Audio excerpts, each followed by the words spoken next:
আসসালামু আলাইকুম। আজকে আসছি চুনাঘাটের শাকির মোহাম্মদ এলাকায়। এই যে আপনারা দেখতে পাচ্ছেন মানবতা ফিরিওয়ালা বেস্ট সুমন ভাইয়ের 29তম ব্রিজ। আমি আজকে এই ভিডিওটা করার উদ্দেশ্য একটাই, আপনারা জানেন বেস্ট সুমন ভাই মানবতা ফিরিওয়ালা, উনি এই চুনাঘাটবাসী তথা মাধবপুর সহ সারা বাংলাদেশের মানুষের জন্য মানবিক কাজগুলো করে গেছেন। উনার এই যে কাজগুলো আমরা বারবার তুলে ধরার উদ্দেশ্য একটাই, কারণ উনি ভালো মানুষ ছিলেন। আমরা ওনাকে এই গত 2 মাস, 1 মাস হবে, টোটালি 1 মাস হবে ওনাকে আমরা দেখতে পাই না, মানে খুব কষ্ট পাই। হ্যাঁ, চুনাঘাট আসলে ওনাকে দেখতে পাই না। আর ওনার বিভিন্ন মানে অনুদানগুলা আমি দেখার চেষ্টা করি বা তুলে ধরার চেষ্টা করি ফেসবুকের মাধ্যমে। দেখেন এখানে ওনার একটা ডায়লগ আছে, স্বপ্ন কখনো জাদু দ্বারা সত্যি হয় না, স্বপ্ন কখনো জাদু দ্বারা সত্যি হয় না, এটি সত্যি করতে দরকার সংকল্প, ঘাম জড়ানো ও কঠিন পরিশ্রম।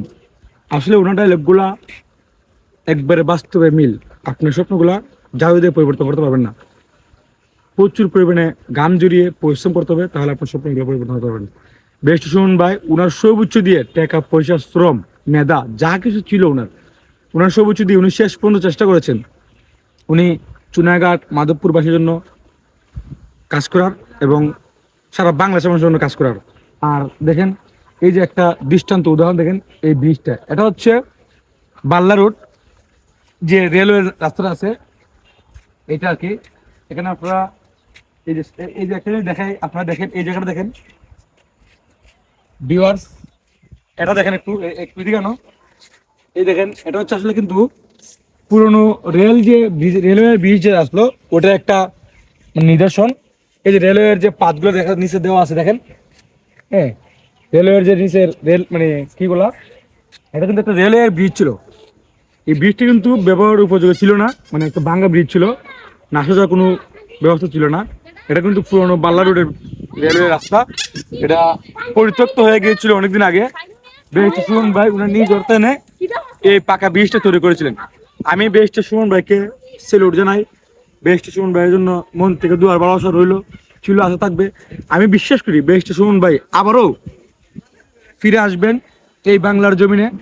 বেহেশতে সুমন ভাই মাধবপুর চুনাঘাটবাসীর জন্য আবারও কাজ করবেন, সারা বাংলাদেশের জন্য কাজ করবেন। বেহেশতে সুমন ভাই তুমি যেখানে থাকো ভালো থাকো, এই দয় করি।